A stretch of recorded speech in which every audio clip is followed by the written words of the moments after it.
Lorsque nous vivons dans la présence de Dieu et que nous passons un temps dans la présence de Dieu, nous sommes fortifiés et nous trouvons une force dans notre vie qui nous permet de faire ce que nous devons faire au moment où nous devons le faire. Restez avec nous dans Jouissez de votre vie.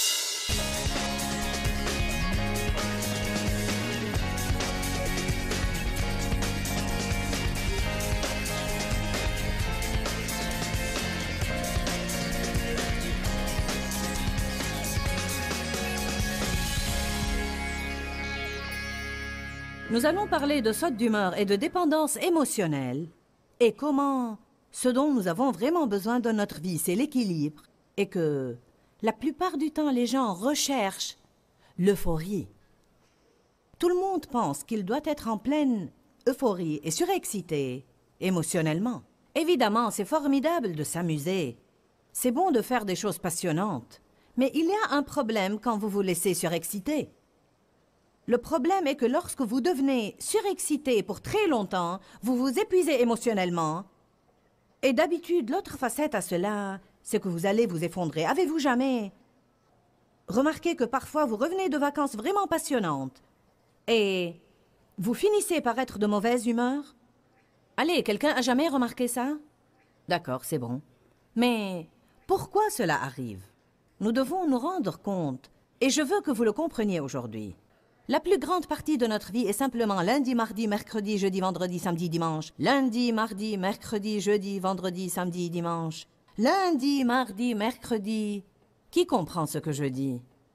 Je crois de tout cœur que nous sommes des personnes ointes par le Saint-Esprit pour vivre pleinement et jouir à fond de notre vie quotidienne ordinaire. Je ne crois pas que, en tant que croyants au Seigneur Jésus-Christ, remplis du Saint-Esprit, nous devrions nécessairement avoir dans notre vie des choses excitantes qui se passent tout le temps. Et comme je l'ai dit, nous jouissons de ces choses et Dieu nous donne ces choses en compensation. Nous devons tous nous amuser et avoir des choses spéciales à faire. Mais je crois qu'une bonne part du problème du monde aujourd'hui, c'est que les gens veulent aller d'une euphorie à une autre. Et quand elles ne répondent plus à leurs besoins, ils auront besoin de quelque chose de plus euphorique. Et quand cela ne marche plus, ils auront besoin de quelque chose d'encore plus euphorique, parce que vraiment, ce genre de choses peut devenir comme une drogue.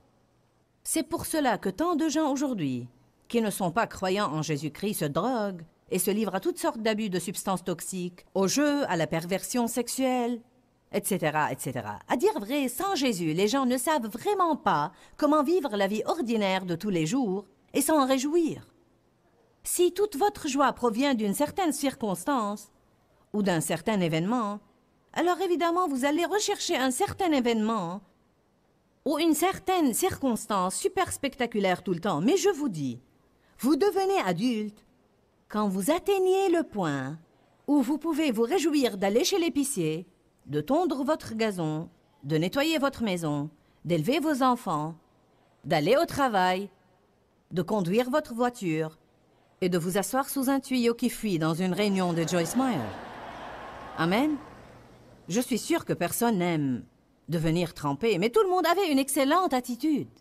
C'est ce qui est impressionnant dans une chose pareille.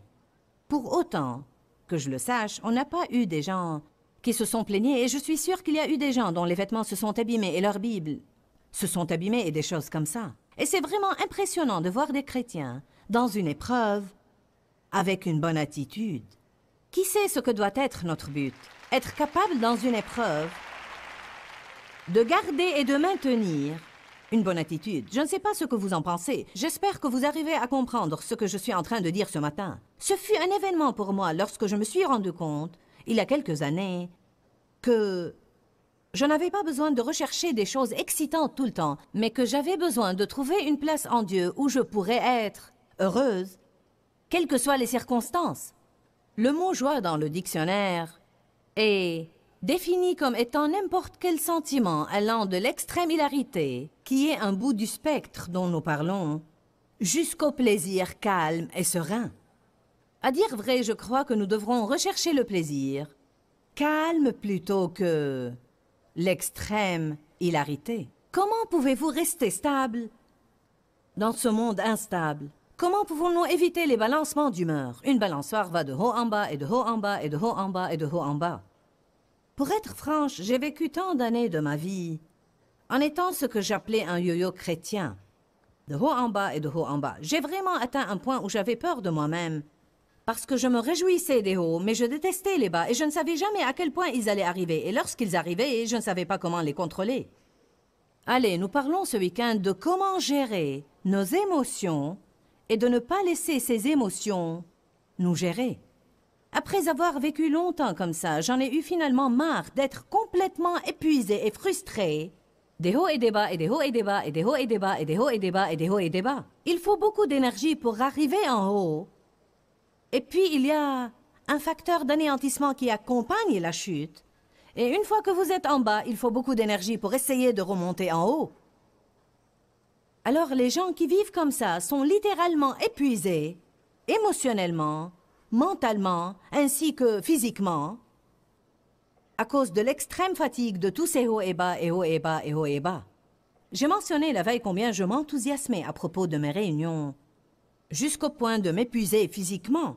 Puis je rentrais à la maison et j'étais émotionnellement épuisée et je finissais par pleurer toute la journée qui suivait la conférence. J'ai pensé, c'est bête. Je voyage et Dieu agit et bénit, puis je rentre chez moi et je pleure. Où est la logique là-dedans? J'ai commencé finalement à me rendre compte que je m'épuisais en me laissant me déchaîner émotionnellement. Personne ne m'avait jamais appris qu'il était possible de gérer ça, de dire d'accord, nous allons nous réjouir de ça, nous allons nous enthousiasmer, mais nous n'allons pas aller au-delà du point où ça va vraiment ouvrir une porte à l'ennemi, parce que la Bible dit dans 1 Pierre 5,8 « Soyez sobres, votre adversaire le diable rôde comme un lion rugissant cherchant qui il dévorera. » Quand nous perdons l'équilibre dans l'une ou l'autre extrême, allez maintenant.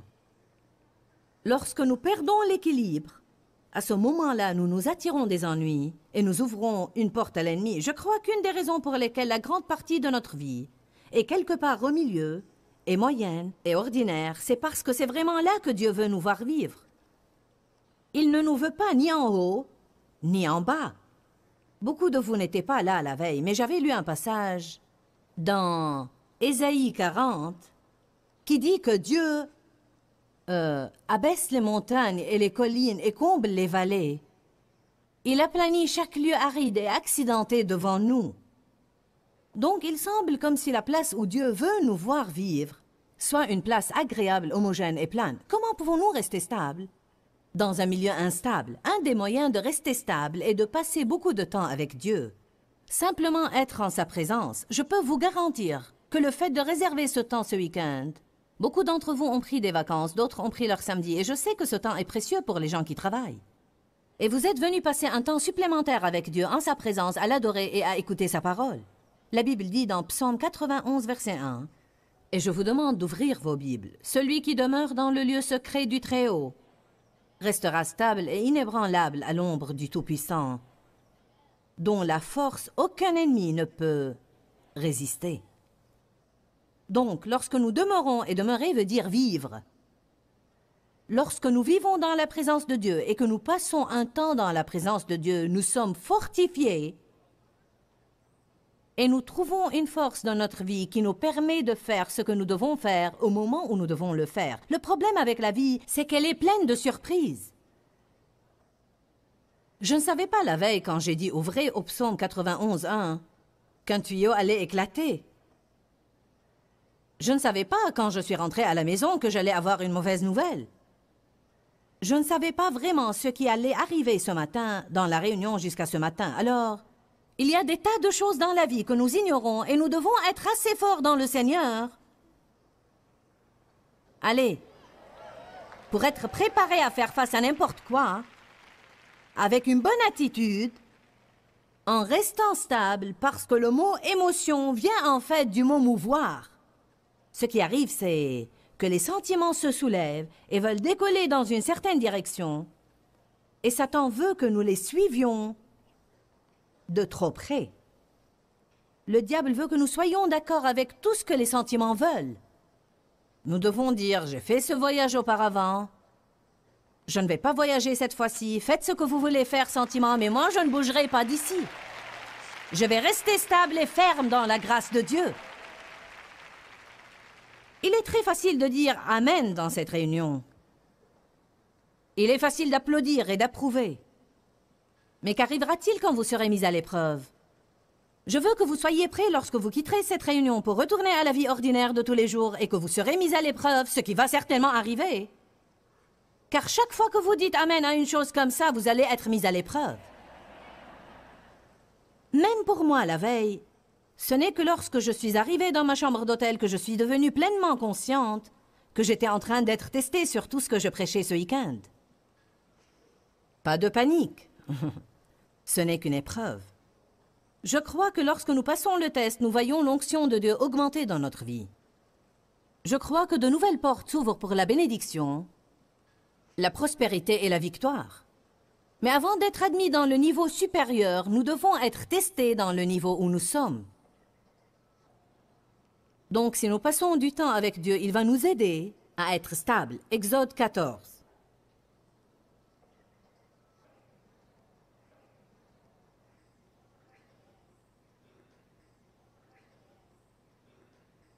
Il y avait une situation intense pour les Israélites qui se déroulait là. Ils avaient la mer Rouge devant eux et l'armée égyptienne derrière eux. Je dirais qu'ils étaient vraiment coincés. Pensez-y. Qu'allons-nous faire? Où pourrons-nous aller?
Et comment allons-nous nous en sortir?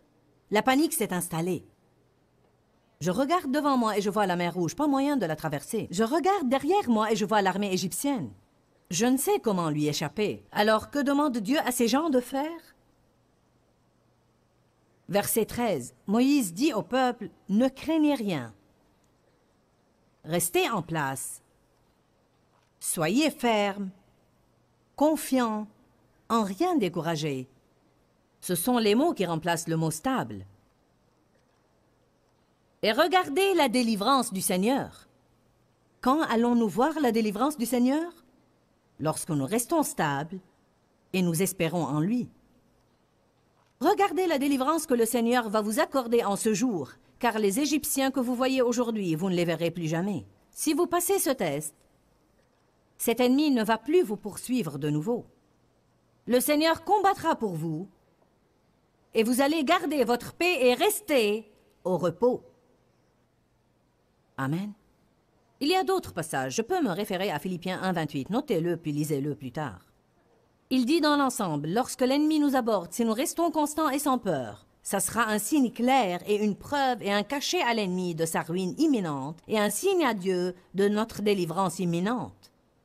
Tu as deux parties qui te regardent lorsque tu as des ennuis. Le diable regarde pour voir ce que tu vas faire et Dieu regarde pour voir ce que tu vas faire. Et si tu restes stable, le diable dira « Je suis fini ». Si tu restes stable, Dieu dira « Il est temps d'agir et d'apporter la délivrance ». Donc, notre rôle est de rester en place et de regarder la délivrance du Seigneur. Les hauts et les bas doivent disparaître, et pas seulement les hauts. Je crois que beaucoup d'enseignements ont eu pour sujet la dépression et le découragement. Mais je ne crois pas avoir jamais entendu parler de quelqu'un qui enseigne sur les dangers de se laisser toujours en euphorie, car le commentaire semble plutôt comme « Où est le mal ?» Allons regarder la vie d'Élie maintenant, et je pense que nous allons voir où est le mal. 1 Roi 18. Comprenez que je ne dis pas « ne vous amusez pas », je ne dis pas « ne riez pas ». Évidemment, c'est bon d'avoir de l'ardeur, de la passion, de l'excitation et de l'enthousiasme, mais il y a une ligne que nous pourrions traverser et nous glisserons alors vers des émotions complètement effrénées qui peuvent vraiment nous épuiser. Verset 21. 1 Roi 18, 21. Je vais commencer à lire ici et faire quelques commentaires. Il y avait une situation qui se déroulait entre Élie et les prophètes du Baal à propos de qui était le vrai Dieu. Élie voulait que le peuple arrête d'osciller entre deux opinions, car un jour ils avaient une opinion et le jour suivant ils avaient une autre opinion. Alors il voulait leur démontrer qui était le seul vrai Dieu. Il dit, Élie s'approcha de tout le peuple et dit, « Jusqu'à quand clocherez-vous des deux côtés ?» C'est une bonne parole pour quiconque est là aujourd'hui et doit prendre une décision et aussi entre deux opinions. Jusqu'à quand clocherez-vous des deux côtés? Si le Seigneur est Dieu, allez après lui. Si c'est Baal, allez après lui. Il y aura un moment dans notre vie où nous devrons décider de monter à bord avec Dieu et de ne pas vivre avec un pied dans le monde et un pied dans le royaume. De ne pas être chrétien le dimanche et autre chose le lundi. Si vous avez besoin de ça, laissez-vous pousser vers un engagement complet envers Dieu. Et le peuple ne lui répondit rien. Et alors Élie dit au peuple, « Moi seul je suis resté des prophètes du Seigneur et il y a 450 prophètes de Baal. Que l'on nous donne 2 taureaux. Qu'ils choisissent pour eux l'un des taureaux, le coupent par morceaux et le placent sur le bois sans y mettre le feu. Et moi je préparerai l'autre taureau, le placerai sur le bois sans y mettre le feu. Puis invoquez le nom de votre Dieu et moi j'invoquerai le nom du Seigneur.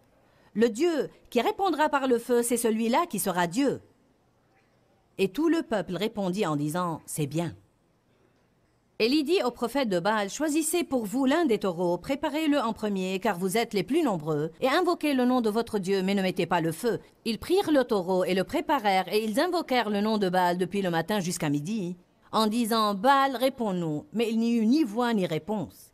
Et ils dansaient en pliant le genou devant l'autel qu'ils avaient fait. À midi, Élie se moqua d'eux et dit, « Criez à haute voix. Il s'est éloigné ou il est en voyage? Peut-être qu'il dort. Faudra-t-il le réveiller? » Une autre traduction dit, « Est-il allé aux toilettes? Est-ce que votre Dieu est allé aux toilettes? » Vous devez imaginer cette scène et l'énergie émotionnelle qui a été dépensée en ce jour avant que le jour ne soit fini. Et à ce moment-là, ce n'était que le début. Et ils crièrent à haute voix, et ils se firent selon leur coutume des incisions avec des épées et avec des lances jusqu'à ce que le sang coulât sur eux. Lorsque midi fut passé, ils se mirent à vaticiner jusqu'au moment de la présentation de l'offrande. Mais il n'y eut ni voix, ni réponse, ni signe d'attention. Élie dit alors à tout le peuple, « Approchez-vous de moi. » Tout le peuple s'approcha de lui. Et Élie rétablit l'autel de l'Éternel qui avait été renversé par Jézabel. Élie prit 12 pierres, d'après le nombre des tribus des fils de Jacob, auxquels le Seigneur avait dit « Israël sera ton nom ». Et il bâtit avec ces pierres un autel. Il fit autour de l'autel un fossé de la capacité de 2 mesures de semence. Il arrangea le bois, coupa le taureau par morceaux et le plaça sur le bois. Pour moi, couper une vache équivaudrait à une journée de travail. Puis il dit, remplissez d'eau 4 cruches et versez-les sur l'Holocauste. Il a même pris cette mesure de précaution de verser l'eau sur l'Holocauste pour être doublement sûr qu'ils comprendront lorsque le feu tombera et consumera l'Holocauste que ça ne pouvait être que de Dieu. Et il dit, doublez et ils doublèrent. Et il dit, triplez et ils triplèrent. Il y avait tellement d'eau qu'elle coula autour de l'autel et remplit le fossé. Verset 36. Au moment de la présentation de l'offrande, Élie dit, « Ô Seigneur, Dieu d'Abraham, d'Isaac et de Jacob, que l'on sache aujourd'hui que tu es Dieu en Israël, que je suis ton serviteur et que j'ai fait toutes ces choses par ta parole. Écoute-moi, Seigneur. » Et le feu du Seigneur tomba et consuma l'Holocauste. Quand tout le peuple vit cela, ils tombèrent face à terre et dirent, « C'est le Seigneur qui est Dieu, c'est le Seigneur qui est Dieu. » Et Élie dit, « Saisissez tous ces prophètes de Baal, qu'aucun d'eux n'échappe. » Maintenant écoutez ça, verset 40. « Et ils les saisirent, Élie les fit descendre au torrent de Kishon, et comme la loi de Dieu l'exigeait, il les égorgea là-bas. » Alors maintenant, d'après ce passage, Élie qui, paraît-il, était seul là-bas avec son seul serviteur que vous allez voir dans quelques minutes, lui, personnellement, de sa propre main, a tué 450 hommes. Combien était sa fatigue en ce moment? Et puis Élie dit à Achab, verset 41, « Monte, mange et bois, car il se fait un bruit qui annonce la pluie. » C'était toujours le même jour. Achab monta pour manger et pour boire, mais Élie monta au sommet du Carmel. Il faut de l'énergie pour escalader une montagne. Et se penchant contre terre, il mit son visage entre ses genoux. Et il dit à son serviteur, « Va maintenant, regarde du côté de la mer. » Le serviteur monta, il regarda et revint et dit, « Il n'y a rien. » Élie dit, « Va de nouveau 7 fois. » Et ce serviteur revint et dit, « Élie, je ne vois aucun nuage. Rien n'annonce la pluie. » La foi d'Élie ne voulait pas renoncer. Vous savez, même persister dans la foi demande de l'énergie. Et parfois toute l'énergie que vous avez. 7 fois, il a dit, « Je ne le crois pas, va regarder de nouveau. » Et il continuait à prier, à adorer Dieu. Et vous savez, même l'intercession profonde demande beaucoup d'énergie. Si on est absorbé dans un profond temps de prière, quand on finit, on se sent fatigué, car même ça demande de l'énergie. Alors tout ce que Élie faisait ce jour-là demandait de l'énergie. Et à la 7e fois, le serviteur dit, « Eh bien, un nuage aussi petit que la main d'un homme s'élève de la mer. » Et Élie dit, « Monte et dis à Achab, attelle et descends afin que la pluie ne t'arrête pas. » Nous avons parlé de choses importantes aujourd'hui quand nous avons parlé des sautes d'humeur et des dépendances émotionnelles. Nous savons que nous ne voulons vraiment pas laisser nos émotions nous contrôler. Nous essayons d'apprendre comment les contrôler et les gérer. Elles ne vont pas disparaître. Alors nous devons agir selon le fruit de la maîtrise de soi. Nous parlons de vivre en équilibre. Si nous ne sommes pas prudents, nous allons vouloir chercher les hauts dans la vie tout le temps, ensuite venir nous effondrer durant la vie habituelle de tous les jours, lundi, mardi, mercredi, jeudi, vendredi, samedi, dimanche, que nous avons tous à vivre. Nous ne voulons pas vivre dans ces hauts et ensuite nous effondrer en dépression. Nous voulons vraiment avoir des émotions équilibrées. Pourquoi, Seigneur, pourquoi? Dans ce livret, Joyce Meyer nous enseigne à travers la parole comment être délivré de la confusion. Pour obtenir ce livret gratuitement, écrivez-nous à Joyce Meyer, boîte postale 40095-6300 Larnaca, Chypre. Ou bien visitez notre site web www.joycemeyer.org/fr.